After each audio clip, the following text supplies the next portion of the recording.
Don't forget to like and subscribe. Halloween is a night filled with magic and mystery.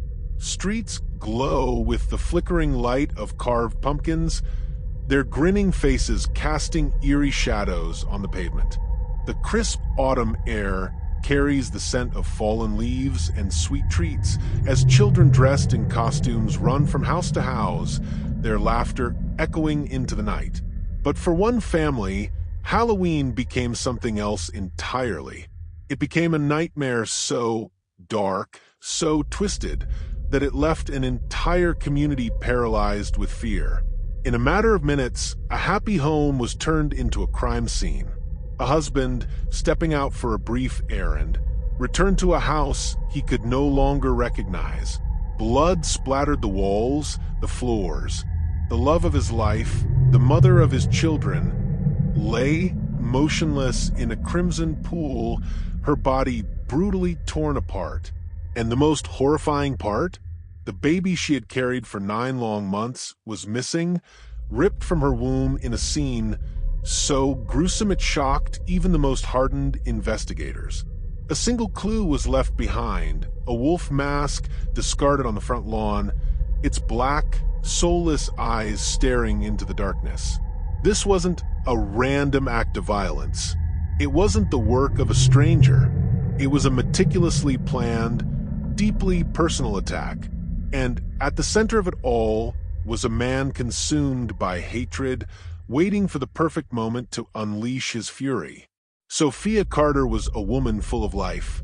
She had a smile that could light up a room, a kindness that touched everyone who knew her. As a physical therapist, she dedicated her life to helping people heal, guiding them through their pain with patience and compassion. But behind her warmth, Sophia carried a past filled with heartbreak.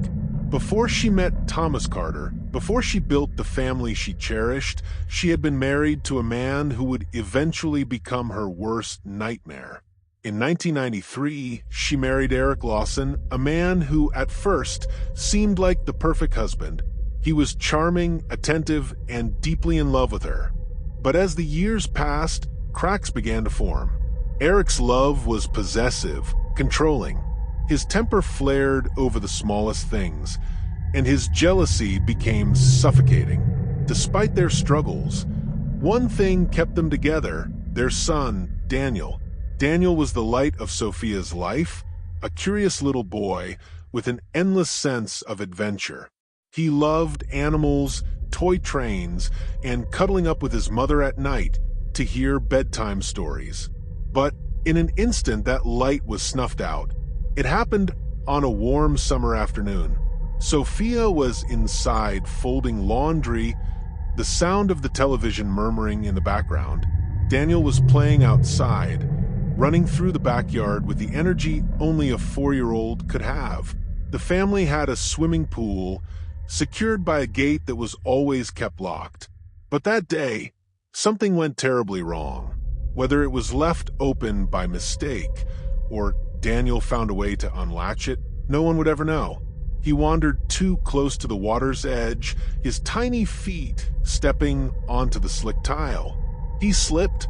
The splash was almost silent. By the time Sophia realized something was wrong, it was already too late. She ran outside, her heart pounding, and found him floating face down in the pool.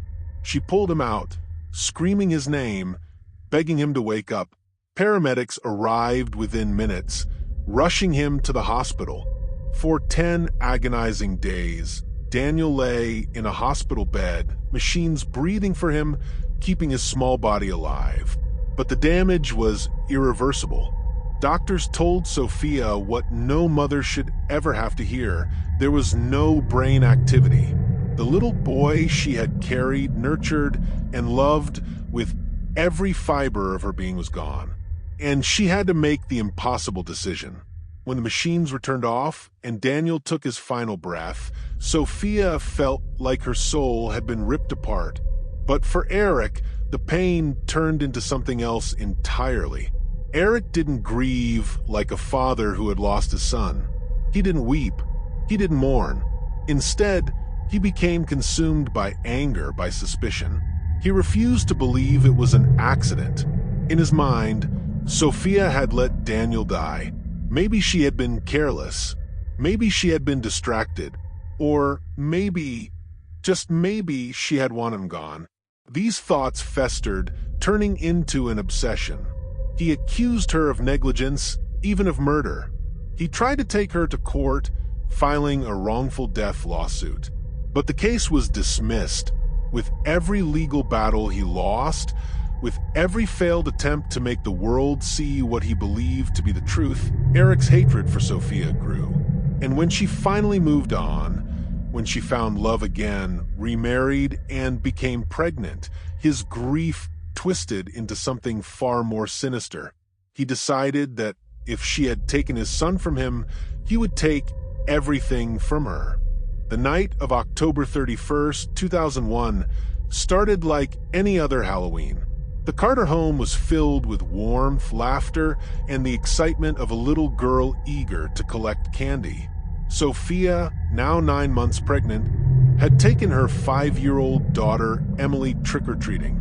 The little girl was dressed as a princess, her tiny hands wrapped around her pumpkin-shaped bucket, her eyes lighting up with every piece of candy she received. At home, Thomas Carter stayed behind to hand out candy to neighborhood children. It was an ordinary night, a happy night, until it wasn't. At 8:45 p.m., Sophia and Emily arrived home. Sophia, exhausted, collapsed onto the couch, kicking off her shoes. Thomas realized they were running low on candy. It was such a small thing, an insignificant errand. "I'll run to the store real quick," he told her, pressing a kiss to her forehead. "Be right back." "Okay," she said, smiling sleepily. "Love you." She didn't know those would be the last words she would ever say to him. Thomas left. It was a 5-minute drive. He would be gone for no more than 15 minutes. But 15 minutes was all it took for everything to be destroyed. At 9:05 p.m., Thomas returned home. The first thing he noticed was the front door, slightly ajar. That was odd. Had Sophia forgotten to close it? He stepped inside, and that's when he felt it. A heavy, suffocating wrongness in the air. Then he saw the blood. It was everywhere.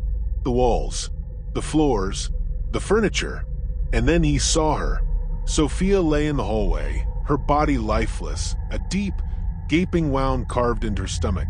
The baby gone, cut from her womb in a grotesque act of violence. The horror was unimaginable. His mind refused to comprehend it. Then panic set in. Emily.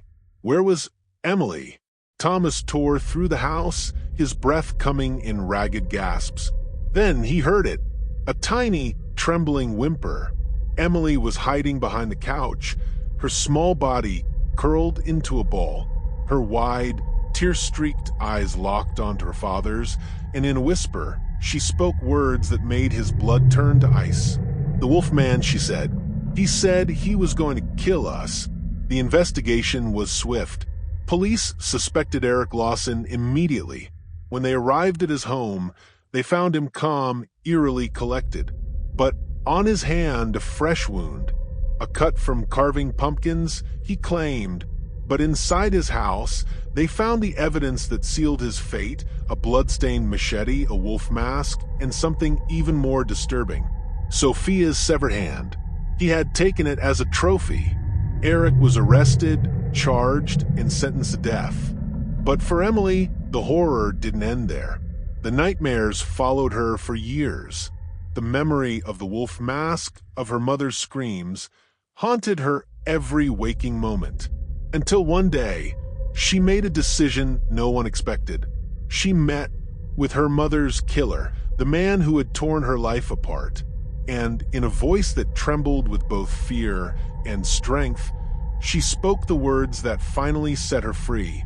"I forgive you." Because she knew, if she didn't, the wolf mask would haunt her forever.